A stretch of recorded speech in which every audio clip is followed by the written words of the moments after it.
Hi guys, I'm Lauren from My TV Media, and we're here with the director of Hotel Transylvania, Genndy Tartakovsky. So just want to take us through some of the characters behind us? Absolutely. First we've got Mavis, Dracula's daughter. She's turning 118 and everybody's here for her birthday. Then we've got Big Uncle Frank. He's big and lovable, but he's afraid of fire. And now we've got Johnny Stein, and he's actually a human, so shh, don't tell anybody I knew the monsters.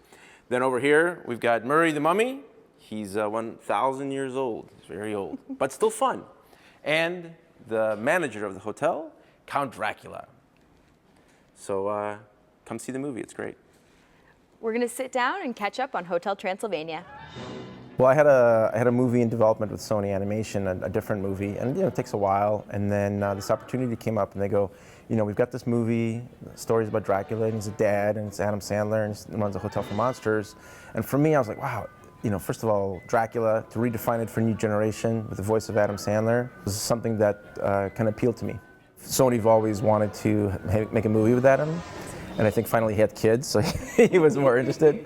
And so this was a great opportunity for him. It was very intimidating at first, because I love comedy and I love comedians, and so I was a fan of everybody, which was really great. And then really the one amazing thing that I learned from it is how serious about their comedy they are. There's definitely a lot of laughs and goofing around, but really, like when we're recording and there's a line of dialogue and they can't get it right, they can't get the laugh that they want, and it's almost like they hear the laugh inside their heads. So like Adam or Andy or anybody would be doing their line, and then it's not working. They clicked onto it, because they keep doing it, they're not happy with it, and they change the rhythm and change the timing of the line, and all of a sudden the whole room laughs. And just to watch that process is incredible. One of the reasons I did join up is I did like what was there in the beginning, and we still got to do Dracula and Jonathan and a lot of the secondary monsters, and the way I posed them and the expressions and the way we drew the characters was very much from our point of view, from my point of view, and that gave it the signature, I think. I'm very happy with Dracula. I feel like Dracula's so expressive and he's so crazy, and we really made him go up and down, and he's got soft and tender and also crazy. And so I'm very happy with that. For television, the one amazing thing for me, being very fortunate, is I've gotten to do all my original work.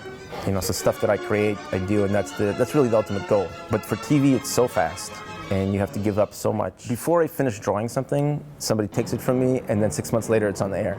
That's how it feels like. That's the whole production feels like. You're always a month behind. Yeah.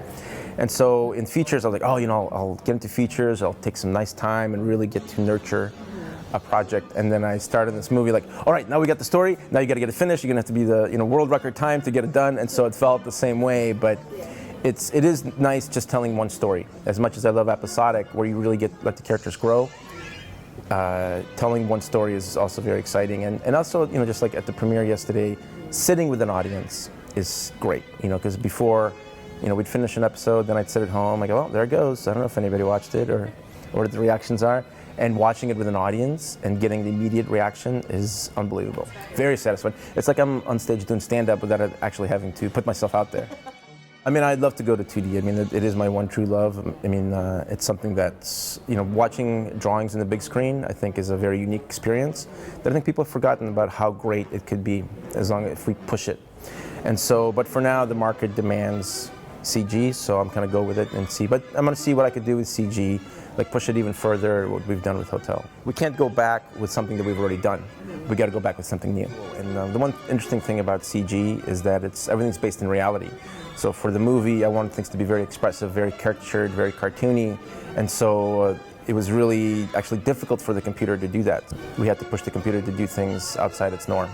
So I've got a couple movies in development, one of them an original, and then I'm working on Popeye.